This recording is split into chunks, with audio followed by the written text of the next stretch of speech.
Okay, before this recording, I took the liberty to do a few other things. One thing I did, if you can see here, is I opened up a line break so that these two links would be on a different line and not so crowded with the logo.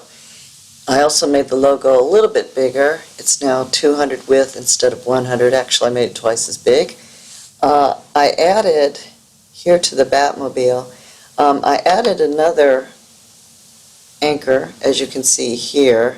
And this anchor, when you click on the image, here's our image. Here's our image. When I click on the image, it's going to take me to Wikipedia article on the Batmobile. So we see I put my anchor in here as to where it goes. And then I have my image, the source, and the alternate tag. Remember, we put alternate tags in for screen readers for visually impaired persons, and also for search engines, because they use these alt tags too, because they don't see the pictures.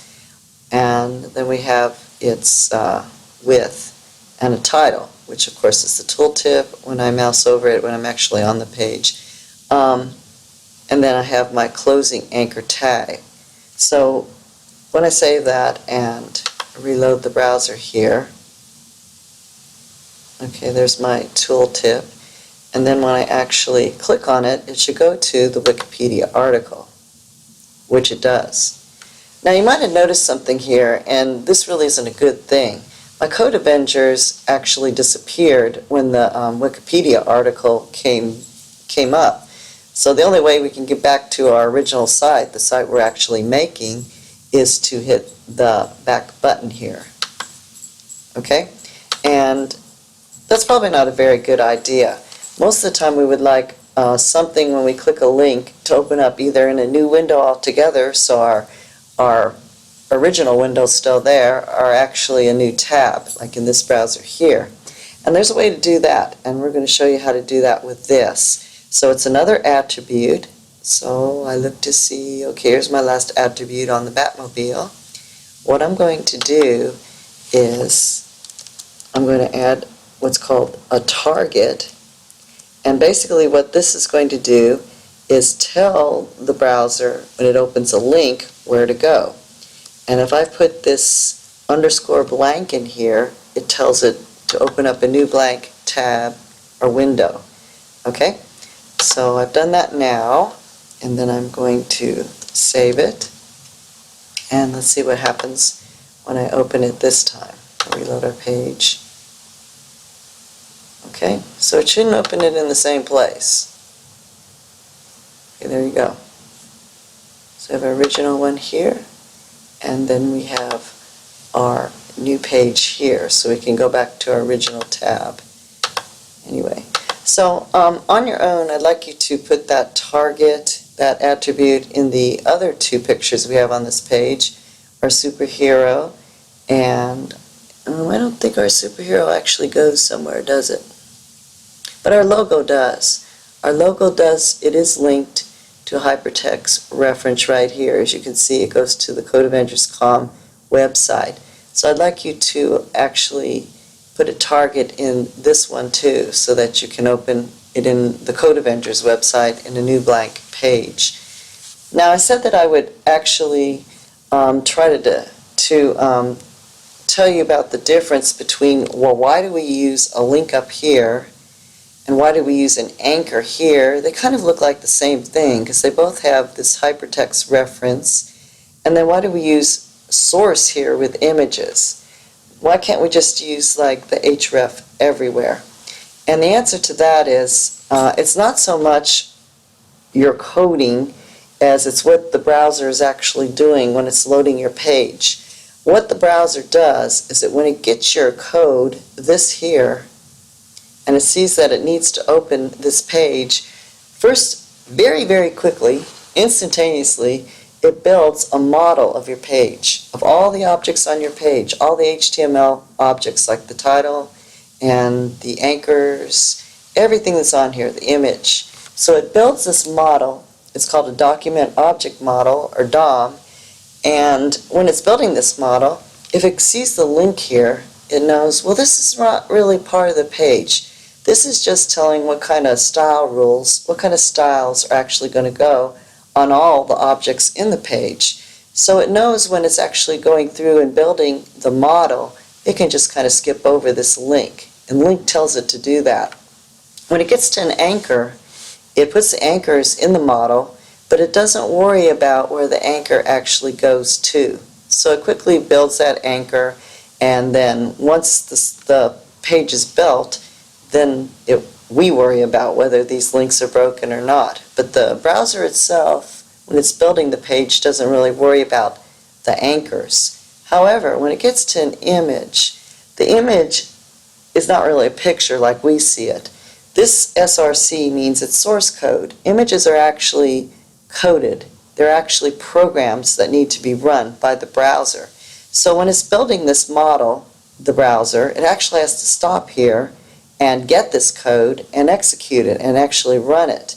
Now, if it can't run it because it can't, something's broken with the link here, it'll just put a placeholder in. It'll put something the same size that we asked it to, but it'll be blank. It'll be like 300. There'll be nothing showing there. Okay? But it could be dangerous. The other place where source is used is if you're running a script like JavaScript in your web page. So we'll go out and get the script and try to run that. And that might be important to your page. Like maybe that script has to run before the page actually displays in the browser. And if that's broken, you get nothing. That's something when we go on to processing, we're going to see we have to be real careful about, because if something's broken in our processing code, when we try to load the page, we get nothing at all. Absolutely nothing, especially if you have to run that processing right before you load the page. Anyway, so that's why these things that look kind of confusing, like link and anchor and image, actually are treated differently by the browser when it's going to load and display your page. And that's why we have to be careful about what we actually put in. So we don't want to put an anchor when we're talking about a style sheet, or we don't want to put an anchor when we're talking about an image, and we don't want to put an image when we're just talking about, say, a reference here to some text. Okay? Another thing I want to bring up is we all know that people just don't use desktop or laptop computers to check the internet anymore. A lot of people use their phone. I do myself. So there's a very important tag that they've come up with. It's new, I believe, in HTML5, and it's called the Meta Viewport tag. And this tag actually makes your page look better on any kind of mobile device that you're actually using. These tags, these meta tags, and there's many of them. We're going to do 2 of them right now, but there's more than just 2. Commonly go after the title, before the style sheet link. So we're going to open up a line there, and we put our opening bracket. The tag name is meta, and it's actually, these ones consist of 2 attributes. The first is the name, okay, and we're going to call that the viewport, which is the port we're viewing through. Okay, so that's the first attribute. Now the other attribute in the meta tag is the content. Okay, they're all pretty much set up this way. And we're going to call it the width of our viewport is going to equal the device width. And there's a hyphen there, width. Okay. And what this is actually saying here is that when the browser loads the page, it looks at these meta tags and it says, okay, I'm loading a page on a phone, so I'm going to adjust the page to the phone's screen. Could be a large, say, screen on an Android phone, or it could be a smaller screen on an iPhone, or it could be an iPad or something like that. So it automatically, when it sees this viewport attribute on the name, viewport value, it will adjust the screen to the screen of the device that it's loading the page on. Another one that's very useful, whoops, what did I forget? Of course, is to close my, there, okay. The next one, the meta that we want to talk about is called the description.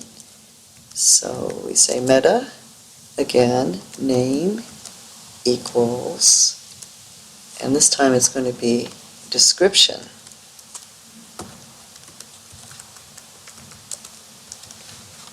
And it also has a content tag associated with it, or content attribute, I'm sorry, associated with it. And this right here happens to be what your page contains. So you actually, within the quotes, will write what your page contains. This is my superhero profile that I am creating to learn HTML5 basics. Okay, and then let's close that. These, of course, we can save it. We can look at the page, and you won't see anything. Unless you're looking at it on a phone, you should see that it looks a lot better on a phone than it might have before. So basically, these are used to do certain things before the page loads, help with adjusting it to the device, or adding a description of what your page is like, which really helps the search engines. They'll look at that first.